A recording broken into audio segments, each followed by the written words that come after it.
Hey everyone, welcome back to the channel. Today we're diving into the post-apocalyptic world of the 100 with a recap of the very first episode, titled Pilot. If you're new to the series, buckle up.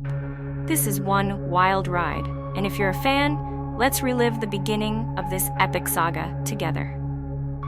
97 years after a nuclear war wiped out life on Earth, the last remnants of humanity survive aboard the Ark, a massive space station orbiting the planet.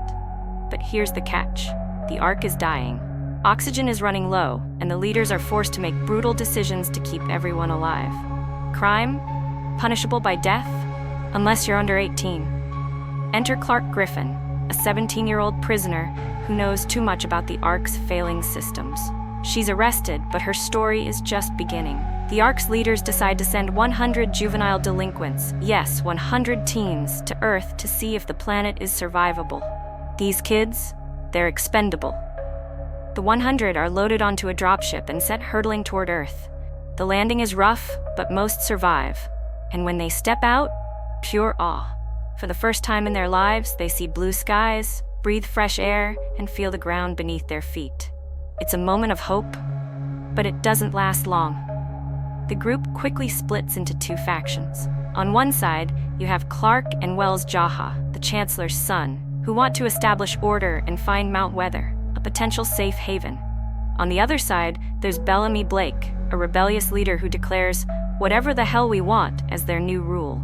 Oh, and he destroys his wristband, which lets the Ark monitor their vitals. Not a great start for teamwork. Clarke, Wells, and Finn Collins, the charming, resourceful delinquent, venture into the forest to find Mount Weather. Along the way, they discover fresh water, wildlife, and even a two-headed deer. Yep, radiation's a thing. But their exploration takes a dark turn when they're ambushed by grounders, hostile survivors who've been living on Earth this whole time. Wells is injured, but the trio escapes. This encounter proves one thing: the 100 are not alone on Earth. And the grounders? They're not exactly throwing a welcome party. Meanwhile, we learn more about Bellamy.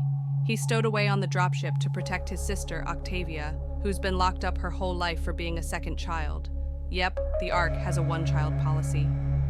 Bellamy's got a chip on his shoulder, and he's determined to keep the Ark from controlling them. But his methods? Let's just say they're questionable. Back on the Ark, Abby Griffin, Clarke's mom, is desperate to protect her daughter. She secretly sends a message to the 100, warning them to keep their wristbands on.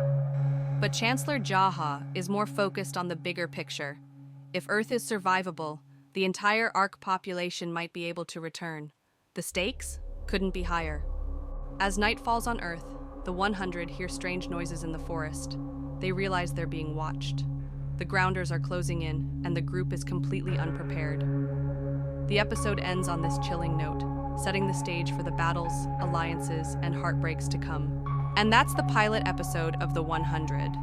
It's a gripping start to a series that's all about survival, morality, and the lengths people will go to protect their own. What did you think of the first episode? Were you Team Clarke or Team Bellamy from the start? Let me know in the comments below. If you enjoyed this recap, don't forget to like, subscribe, and hit that notification bell so you don't miss any future videos. Thanks for watching, and I'll see you in the next one.